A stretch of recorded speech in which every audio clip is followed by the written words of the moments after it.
Hey, what's up? This is Tim with Studio4Media.com, and today we're going to be taking a look at the basics of Maya modeling. And this time we're going to be doing polygon modeling. So let's go ahead and jump right in. To begin with, we're just going to talk about the different types of modeling and what you want to use them for. So there's a couple different types of modeling. You have polygon modeling, which is what we're going to be doing today. And you can see here on the polygons tab, you have all the different basic shapes to begin modeling in polygons. You have NURBS modeling. So if you go to like surfaces, these are called NURB surfaces. You also have subdivision modeling, which is a different type, and it's a little bit more advanced. And you can also model from NURBS curves. So you'd probably want to be using NURBS if you're going to be doing anything that's really curvy, like maybe a car or a wine glass or something that's pretty curvy, that's going to be hard to get from a polygon shape, because what you normally do with polygon modeling is box modeling, and that's what we're going to be doing today.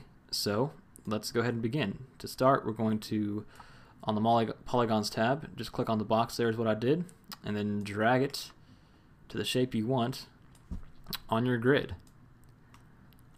And as the name would imply, we're going to start out with a simple box or rectangle, and we're just going to go from there. So I'm assuming you have a little bit of knowledge of Maya's user interface, but just in case you don't, I'm going to be going over just a little bit of it. I'm not going to spend too much time on it. We're going to mainly just focus on the modeling of this spaceship. So here we go, starting out with the box. And I'm in shaded mode right now, which if you hit 5 on your keyboard, that's where you're going to get to this. If you want to go to wireframe mode, you hit 4 on your keyboard, you can see the wireframe there. Then 6 is a textured mode, which we're going to use here in a little bit. And if you hit 7 on your keyboard, it's going to show you a lighted mode. We don't have any lights in our scene right now, so obviously it's going to be black. I'm just going to go back to 5 there, which is just a regular shaded mode. And let's go ahead and begin. Make sure you're in the polygons tab up here at the top, and then also make sure you're on the polygons menu tab right there. Go ahead and select your box and go to edit mesh. I'm sorry, first we got to select our faces. So if you right click on the box, you have a whole bunch of different options here. You have object mode, which is what we're in right now. Just you can select the entire object. You have edge, which will just select the edges there, and you can move and mess around with those edges. You have vertex mode, which will allow you to select the vertices and do the same thing, move those specific vertices. Vertex face, which is you can select the vertex face, obviously. Regular face, which is just selecting each one of the faces of the polygon model. UV mode, which is used mainly for texturing, UV layout, and we'll be going into that a little bit later. And then back to object mode. So we're going to be focusing on the face mode here, and that allows us to select the different faces on our box. But first, let's go back to object mode, and let's tweak this just a little bit. If you hit R on your keyboard, you can scale up the box a little bit, and we want more of a rectangular type shape, so kind of something like this. And then we'll begin modeling from this. Alright, go into face mode, select the right face here, and shift select the left face. So have each one of those sides selected, and then go to edit mesh and hit extrude. And now what you can do is you can use the move key here, move it in Z, and you can extrude out those faces. And you're going to want to extrude it out something like this. Doesn't have to be even. And then we probably want to scale it down just a little bit. Not too much. Something like that. Then go ahead and hit G on the keyboard, and what that's going to do is basically do the same thing as if you went to edit mesh and hit extrude again. Since extrude was the last tool we used, if you hit G, it's just like you're reusing that tool. And it's actually selected over here, you can see. So, for example, if I had selected the create box tool, if I hit G again, and let me create the box again. So it's just a redo of the previous command that you had given it. So if I hit G again, it allows me to scale this down without scaling down the rest of the model. So I'm going to scale it down, and we're going to create the wings. And I'll show you what I mean why you want to extrude again. So if we didn't extrude again right now, and we tried to pull this out, it would pull out all those faces because it's connected right here, and we don't want that. But if we hit G again and extrude it, it's going to pull out just the face we have selected, which is exactly what we want. So we'll pull it out, create the wing here, and let's go ahead and pull it back just a little bit while we have both sides selected. And that's looking pretty good. Make the cockpit, hit G, pull it out a little bit, hit G again, and we're going to scale it down and then pull the whole thing down until you get it basically flat. We're probably going to change that later. Maybe even scale it in like this. I want to scale it down just a little bit more.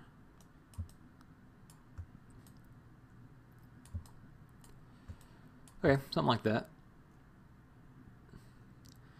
And then we will select each one of these faces and make the boosters. Hit G. Make pretty much a square. Hit G again, and then we can just pull it back.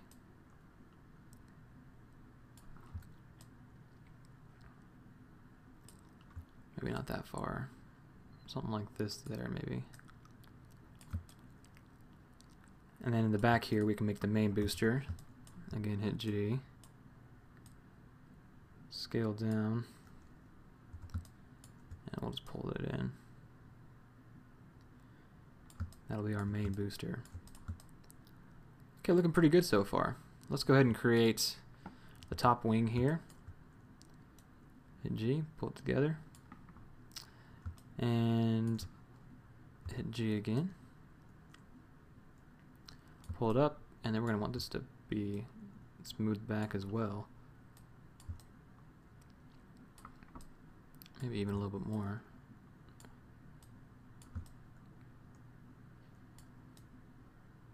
Okay, this looks pretty good.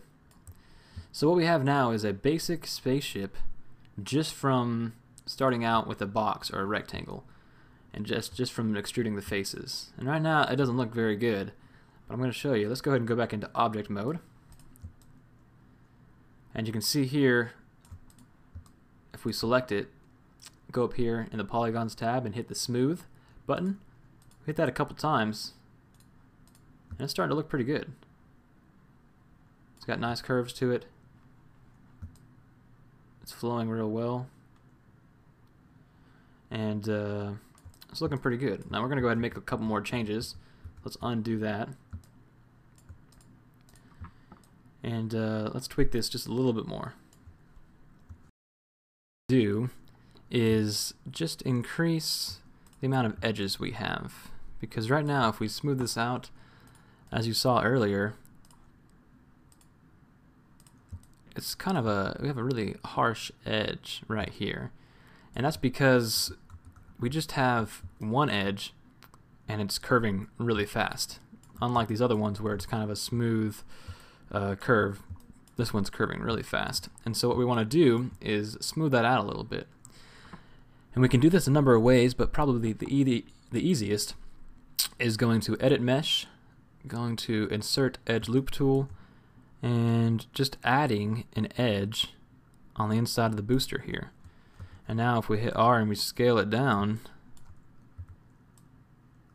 and move it towards the entrance here, that's going to naturally make that curve a lot smoother. So if we go back into object mode here and we smooth this out, you're going to see a huge difference. So you can see how much smoother this side looks compared to this side. Let's go ahead and do that for our other booster. So just go to, it doesn't matter, it can be in object mode, Insert Edge Loop Tool, and we're going to insert it right on the inside of this booster. Scale it down and move it forward just a little bit. And let's go ahead and do the same thing here in the back booster. And again, you can just hit G because the last tool we used was the Insert Edge Loop tool. Scale it down and move it forward here. Okay, so that's looking pretty good. Now let's go ahead and smooth out the whole thing and see what that looks like. Yeah, that looks a lot better. Now what we can do, since we have our spaceship smoothed out, you can see it's a lot higher resolution. And if I wanted to select a face, now instead of having just a couple faces we were working with, we have all these different faces that we can select and move. And you can see here, if I move this, it's going to change the model. But there's an easy way to adjust the way our model looks without having to keep going back and forth between our low resolution bare bones square model and our smooth model. And what we're going to do is select our model and just go to the animation tab, and if you hit create deformers, lattice is going to put a lattice around our spaceship. Let's go ahead and adjust this just a little bit. Let's go ahead and change our subdivisions to 4, and then we're going to change this to 2 and 6. So you can see we have a little bit more room to work with here.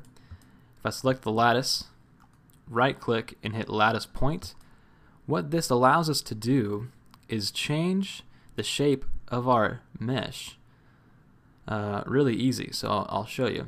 If we select, let's just say we select these wings, this side, shift select this side, and if we scale them out, we can see here that's actually changing the shape. So what I want to do is scale it out just a little bit, then select this side only, and this side, and now we can scale it out a little bit more. There we go.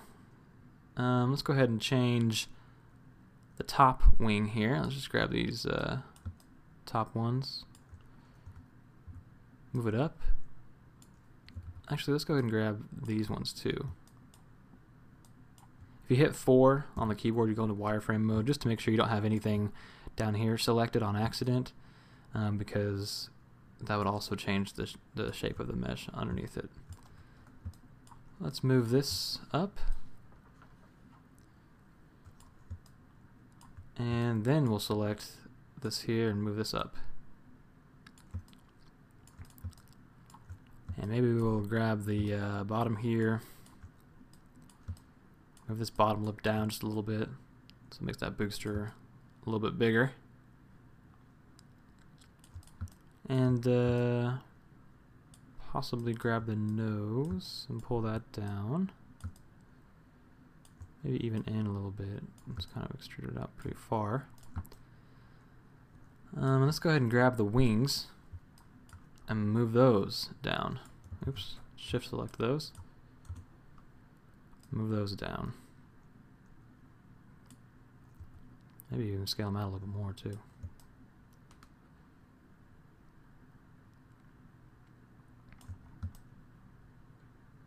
That's looking pretty good. I think maybe our wings need to go back a little bit more. So we'll select these and shift select these and hit W to get the movement tool and just move it back a little bit. Oops. There, that looks a little bit better. And now we can possibly move them down a little bit more. Yeah, that's looking a lot better.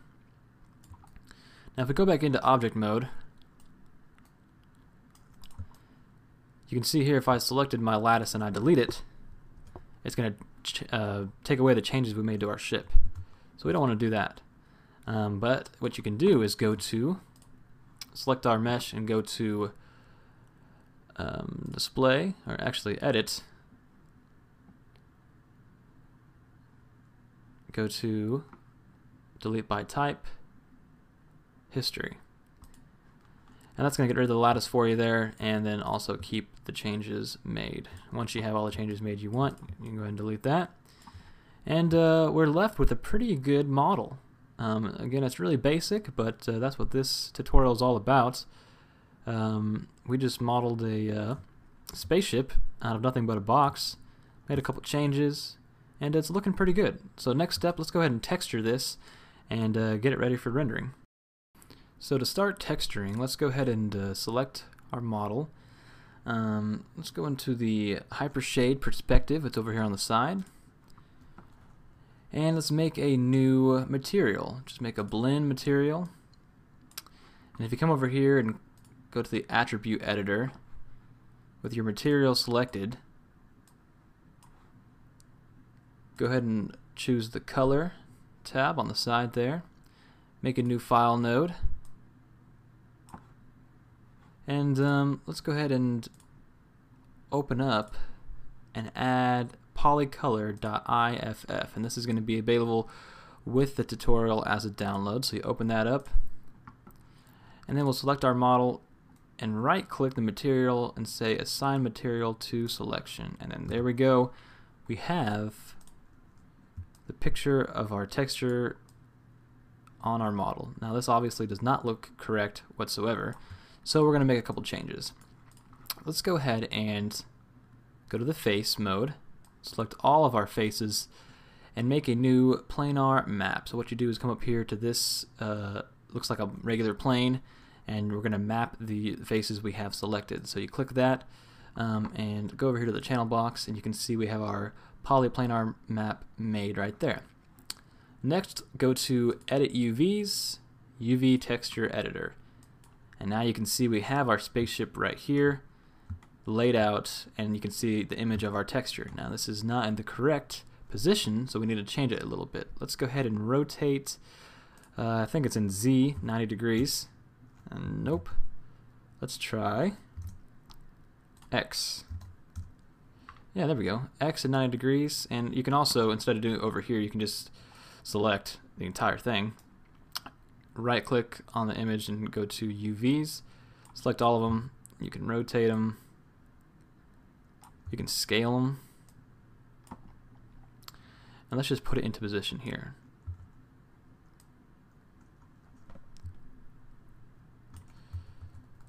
Scale it down a little bit,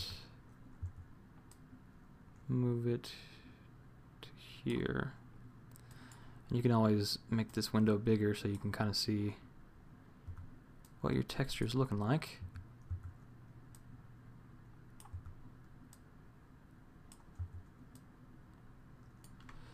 And then also, as you're changing it over here, it's actually changing it in real time on your text, on your model. So you can get it lined up just right, exactly where you want it. Take a look at it and see what you think. And that looks pretty good. So I'll leave that there, but you can see here that our, go ahead and close this for a second. Go back to our object mode. Our tail still doesn't look that good, and our cockpit you can't see. The body looks pretty good. You can see kind of some of the rivets and the lines and stuff, but the cockpit you can't quite see. So what you'll do is select this. Let's start with the tail. It's a little bit easier. Go to the face view and just highlight a small portion of the tail, and then hit this button again, the planar mapping. It's going to give it a whole new map by itself. So we go back into the UV texture editor. You see we just have the tail selected.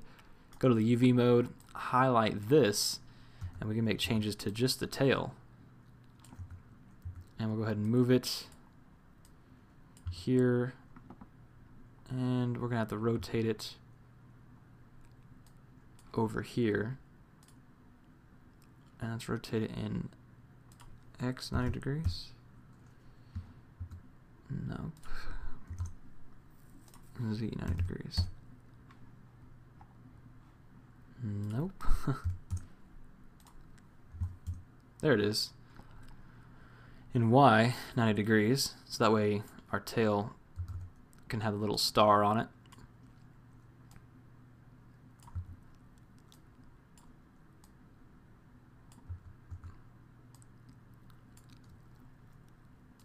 and kind of move this around so we can see what it looks like. Get the scaling just right on our star. That's looking pretty good. Hide this again and you can see now we got our tail textured, and all we have left to do is the cockpit. Let's go ahead and jump into the side view here, and just hitting spacebar will bring up this menu, and you can select the left mouse button and choose what view you want. You know, perspective view, top view, front view, side view. And I think that we actually built this. Yeah. If we go into the side view, you'll see that it's actually going to be the front view because we built our model kind of backwards. That's alright, just go into the front view, and that will be the side view. Select our model, hit faces, and let's just select a good portion of the faces here. And as we go back into perspective mode, you can see we kind of have where the cockpit's going to be selected. And then if we just create another planar map, go to UV texture editor, rotate this 90 degrees in the Y, and select the UVs, scale them down, and position them correctly. And you can always move this over here so you can see. We kind of want this to be scaled down. Probably even scaled upwards just a little bit. Until you get something like this. And that looks pretty good. This is, I mean, we could fix some portions of the texture like you see here. You have two yellow lights over here, and this one is kind of getting cut off on the bottom, and you can just move it around a little bit. All you got to do is go back into this UV texture editor now that you have it laid out all nice and neat with your object selected, and you could just select these UVs and move them how you want. So you can see here, here's where the two lights are, and you can just adjust those, move those around, and get them to where you want to be. So this is basically all we have. Looks pretty good. And yeah, we're going to be coming out with a advanced modeling, and I'm not sure if it's going to be an advanced spaceship or a car or whatever it's going to be, but thanks for tuning in for the basics of modeling, and as always, let me know if you have any questions. Just put any comments you have on this video.